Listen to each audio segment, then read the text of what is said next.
Welcome to the Security Weekly News, episode 185. It is the week of 6 February 2022. We've got Avast, Google, MFA, CISA, QBOT, QuaDream, the IRS, Slackware, ms-appinstaller, and more, along with Jason Wood on this edition of the Security Weekly News. This is Security Weekly, for security professionals, by security professionals. We interrupt our program to bring you this important message. It's the show that keeps you up to date on the latest security news twice a week, your trusted source for accurate security information and expert analysis. It's time for Security Weekly News. Monitoring and maintaining compliance is a never-ending struggle with a high price of failure. FIREMON helps customers meet complex and varying compliance requirements. FIREMON has fully customizable reporting, analytics, assessments, and dashboards to meet the compliance needs of any organization. With FIREMON, compliance reports take a tenth of the time, and real-time continuous compliance eliminates the anxiety and headaches of audit preparation. Improve security outcomes by improving security operations with FIREMON. Visit securityweekly.com/FIREMON to learn more. Every 11 seconds, there's a new ransomware attack. Oil pipelines, universities, corporations, all paying millions of dollars. Barracuda says, don't pay the ransom. Before a ransomware attack occurs, train your teams to recognize an attack and use anti-phishing technology. Protect your applications, and they can't get onto your network. Simple backup and restore solutions quickly recover your data without paying the ransom. Build your ransomware protection plan now by visiting securityweekly.com/Barracuda. That's securityweekly.com/Barracuda.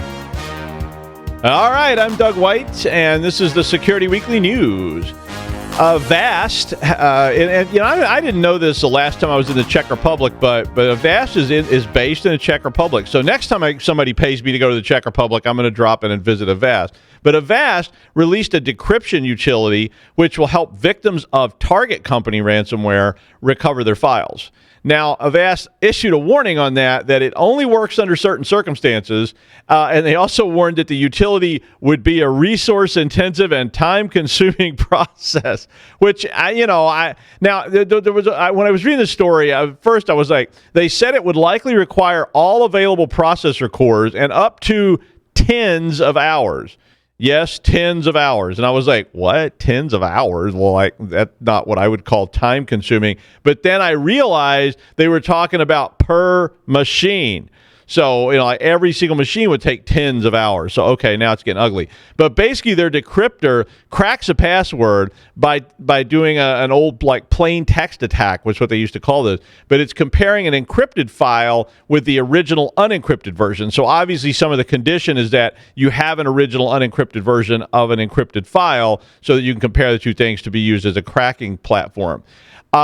And, so you'd have to do that for every single device. And then all of a sudden I was like, 10 hours per device, or tens of hours per device. Target Company's been around since at least June 2021, and it adds .malloc, .exploit, .architect, or .brg extensions to all the files that have been encrypted. It also deletes shadow copies and drops a ransom note on the main screen. Now, Avast had done this before, and they released decryptors for Babook, Atom Silo, Lockfile, and others in the past. And in the article that I attached, there are links to this decryptor if it's something that you think you might need. So you can check that out. Plus, they had a lot of information about how it works and so forth. Google had been trying to auto-enroll as many Gmail accounts as possible in two-factor authentication, which apparently at Google is called two-step verification. You know how that stuff goes. But they call it two-step verification, but everybody else calls it two-factor authentication. And they were trying to auto-enroll accounts in this, and they are planning apparently to enforce two-factor authentication for at least 150 million users by the end of this year. According to Google, this action, the auto-enrolling of all these accounts, resulted in a 50% decrease in accounts being compromised versus accounts that were not enrolled. So, as you would expect. Google also enrolled more than 2 million YouTube creators in the two-factor authentication as well. And this all runs off an app on your mobile device. They have other ways to do it as well. as we all know, CISA has advised that we should enable MFA on all accounts, and they have added single-factor authorization or single-factor authentication to the list of bad practices. So not only have they said you need multi-factor, they've actually gone so far as to say single-factor is a bad practice. So if you are subject to any of those rules or you're subject to audit, you may want to start seriously getting on board with this. A joint study by Google, NYU, and UC San Diego found that MFA, according to the study, may stop up to 100% of attacks from automated bots, 99% of bulk phishing, and 66% of targeted attacks. So it probably is time to get on that bandwagon if you aren't already. It sounds like you're going to have to, whether you want to or not, at some point. CISA announced this week that they were adding a known Windows 10 exploit to their known exploited vulnerabilities catalog. Now, that particular listing is made up of malware that is being actively exploited in the wild. So when they see stuff that's actually being done, it's not just theoretical or proof of concept, it's actually being done in the wild, they put things on that list. Once something gets added to that list, which includes this now, it means that all federal civilian executive branch agencies are subject to that rule. And under this one, they have until the 18th of February to remediate this particular vulnerability. The exploit, which is CVE 2022-21882, is a privilege escalation bug that is in Windows 10, and it requires no user interaction to actually be manipulated. The bug itself was patched in January by the Patch Tuesday that month, but if you recall, that particular set of like 97 patches caused total chaos. Domain controllers quit working, Hyper-V quit working, REFS volume started not being reachable, and Microsoft very quickly pulled that patch back in order to, I guess, patch the patch. But anyway, a proof of concept on this particular bug has been out for 2 weeks now. It was released by Gil Daba of Privacy Piano. It's spelled Piiano, so I don't know how you say it, but I get it, but I don't know how it's supposed to be pronounced. So maybe it's just piano, but it's Pii. Yeah. But Gil said that he found this bug 2 years ago, but he did not report it at the time because Microsoft owed him money. So, I mean, that's what he said. So, but he did report it 2 weeks ago. 21882 affects all unpatched versions of Windows 10. So if you have not patched this, it is in place and it can be exploited.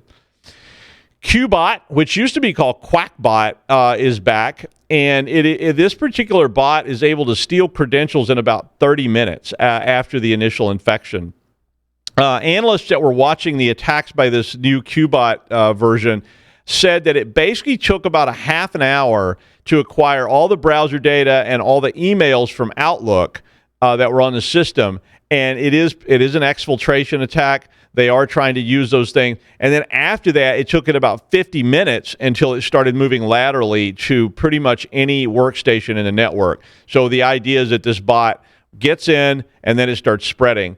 QBOT's particularly delivered by Excel spreadsheet, which are macros, and when it runs, it drops a DLL loader on the victim.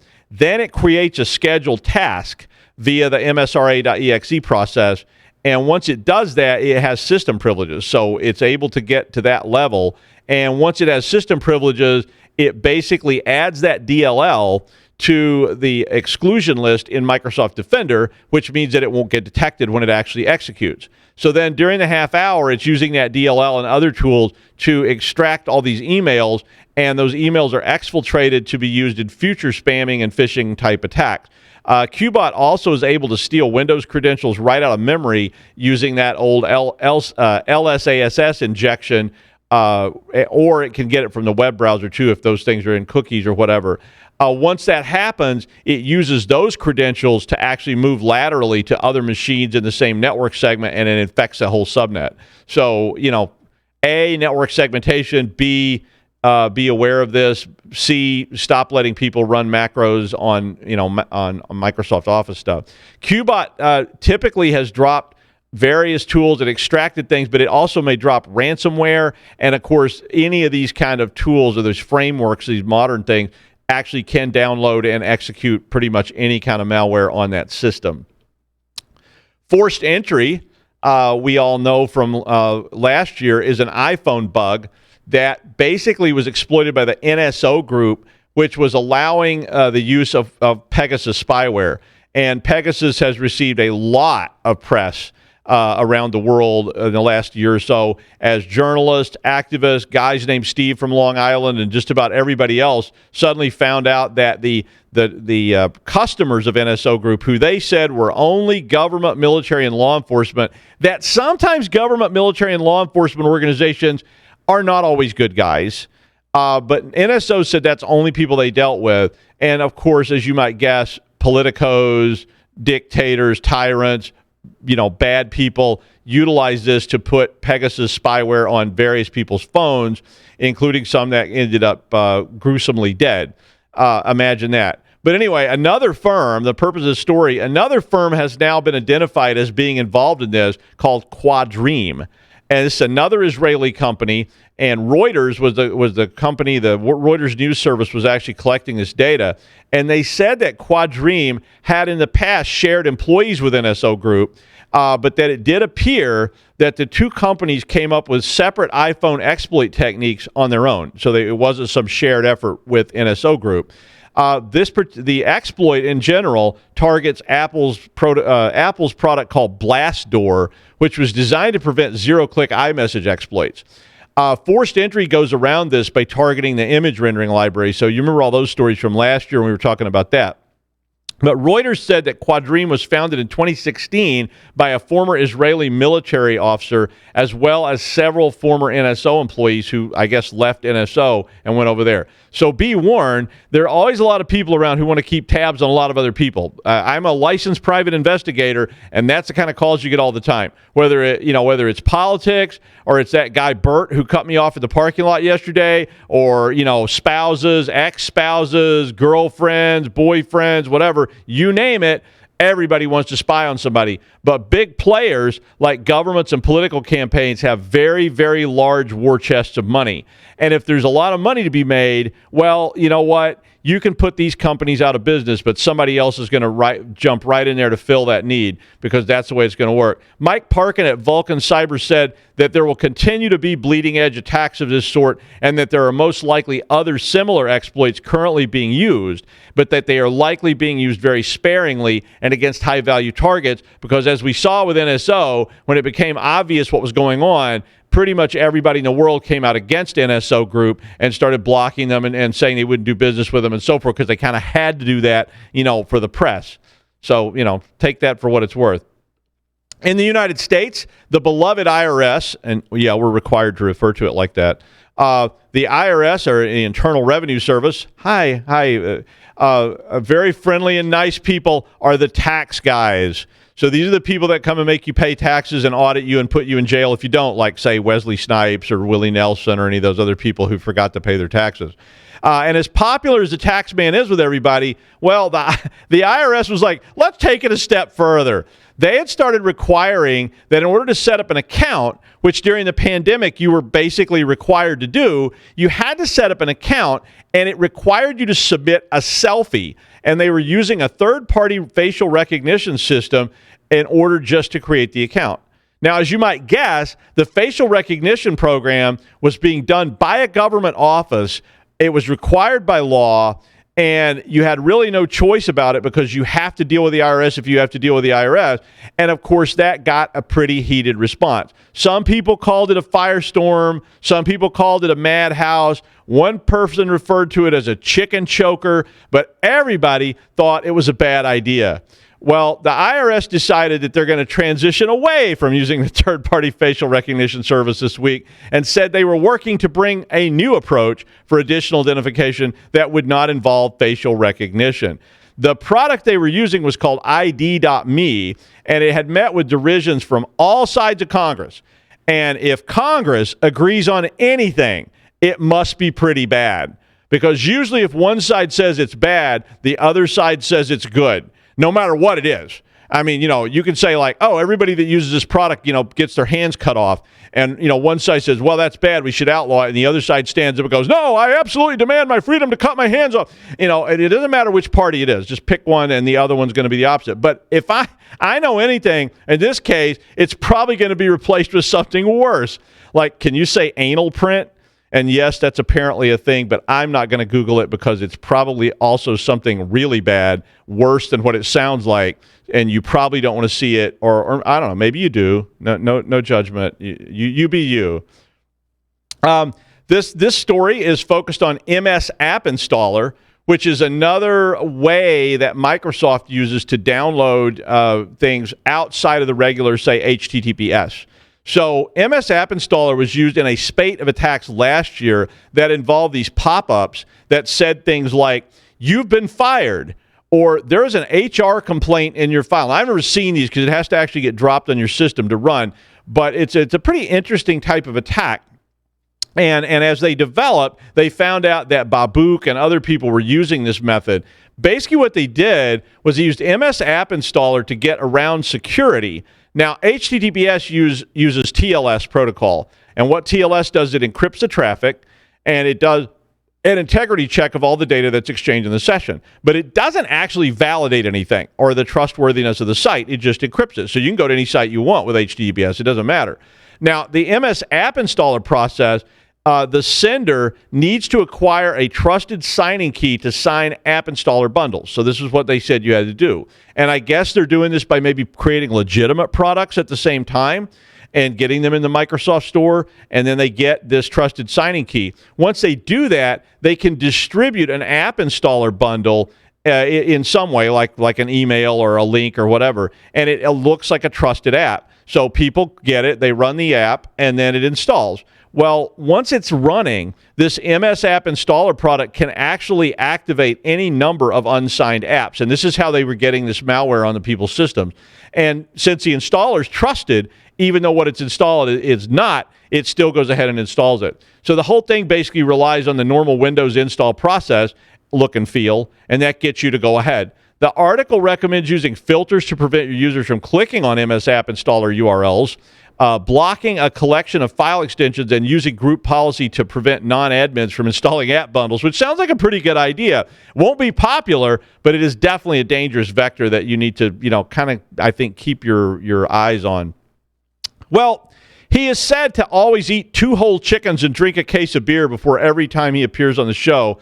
And his book, called Preparing Whole Chickens and Beer, is a New York Times bestseller. And he can apparently sing the national anthem of Albania in a beautiful tenor voice. Please welcome the amazing Jason Wood. Hey, everybody. Good to be back with you again. This week's kind of interesting. Not only am I learning about anal prints from Doug, apparently, but I'm introduced as a beer drinking chicken preparer, I guess. I don't know. It's Wade Boggs. Come on, it's a Wade Boggs story. That's the old story that Wade Boggs, before games, he always ate like 2 whole chickens and drank a case of beer or something before he played in a baseball game. Today I learned. I didn't realize that. Yeah, that's where that came from. What do you know? You just thought I was being really weirder than usual. I just thought I did think you were being weirder than usual. I will admit that. But not only all of that, Doug stole all the good stories, so we're actually going to have a little bit of overlap today, because I picked up on one of the same stories Doug did. I'm going to talk a little bit about some different stuff with it, and really I'm looking at the story about CISA requiring the federal civilian executive branch agencies, or FCEB, which I'll call them, basically to patch this vulnerability, CVE 2022-21882 by February 18th. As I was hunting around, I initially ran into an article that, you're just kind of looking through the news, you see them say, you run into a random article that says, aha, we found all the problem with patch management and it's just plain old neglect. And I got kind of annoyed at the tone of the article as I scanned through it real quick, because it just sounded kind of condescending, and it didn't really sound like the author had worked in a situation where they had to deal with patching an environment, and like they didn't really know what it was about. So it almost just, I don't know, it just kind of set me a little a little irritated to it. And then I see this article about on Threat Post about FCB agencies having to roll out this patch, basically within 14 days, of it being rated critical by CISA. And so, my first thought as I'm looking at this is like, wow, okay, 14 days, that's pretty short turnaround here to get this tested and get this deployed. But as Doug already talked about, this is one of those nightmare patch scenarios on top of that, where you deploy the patch and things start breaking and you don't really know what's going to break next. And it happened enough that, Microsoft had to pull it down. They pulled it down within 2 days of it being released. Now, it looks like those patches, or at least for the Windows 10 systems, are available. And so, I was looking at those and I'm like, okay, can I do just the patching for this particular vulnerability? And the answer is no, you can't. It's a cumulative update. To get this patched, you have to download a 650 megabyte installer to get it deployed on your systems, and then cross your fingers and hope that nothing explodes. Obviously, we don't want to do that on live systems. Let's not deploy that out automatically without any testing.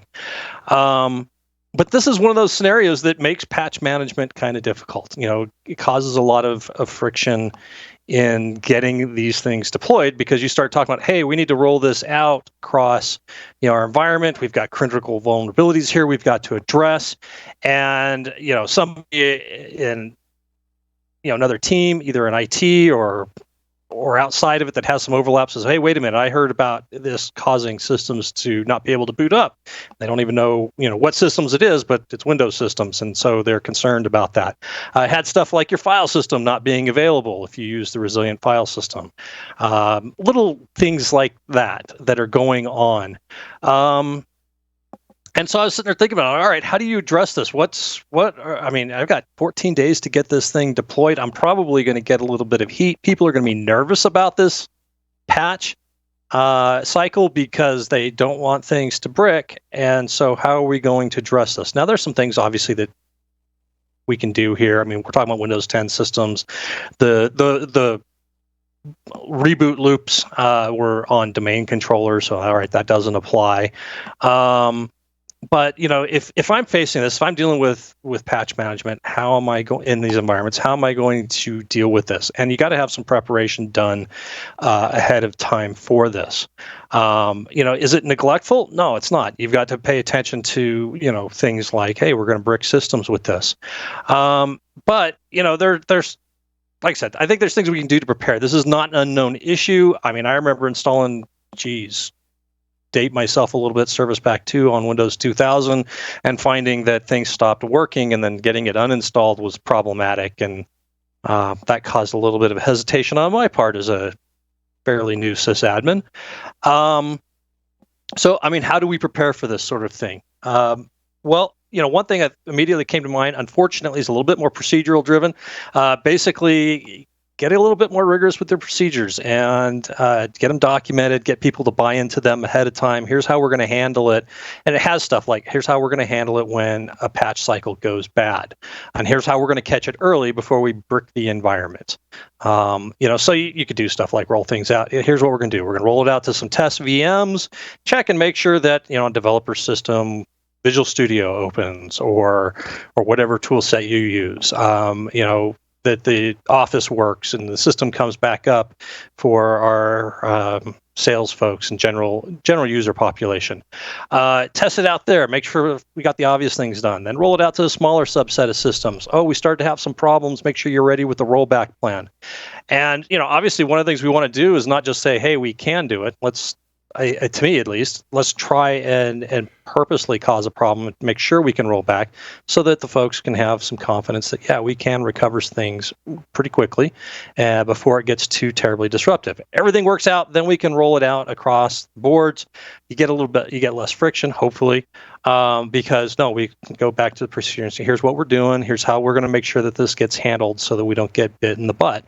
And that way, an organization that would be susceptible to or is covered by this directive from CISA can turn around and say, okay, okay, here's how we're going to handle this. We've got 14 days to get this bad boy out to all of our Windows 10 systems. So here's our rollout plan. Here's how we get started executing on this and make sure that this happens. Unfortunately, obviously we could all point at environments that we've probably worked in where you probably would look at it, sit there and think, yeah, we got a little bit of neglect going on here. People don't care. And don't want to hear about it at all. But I'd like and I hope to think that most places are at least semi on board with the idea that we probably should patch things and because we've heard of these security events are not as hypothetical or theoretical anymore. We've got them all over the news. So, yeah, I mean, this is a rough spot to be in. Like I said, you got the nightmare scenario here. We've got patches that are messing with systems and their availability. How do we prepare for that? What are we ready to do? One thing you could potentially look at doing with this as well, take a look at the article. Like I said, Doug went through a lot of this already and talk about, okay, how would we deal with it? What are our procedures? How are these going to match up? Where would we catch this problem? Would we be able to recover? Spend some time talking through it with you and your coworkers and figure out what you would do. Or do you have holes in your process somewhere that could be addressed, and then maybe do some test runs of it to see how that goes.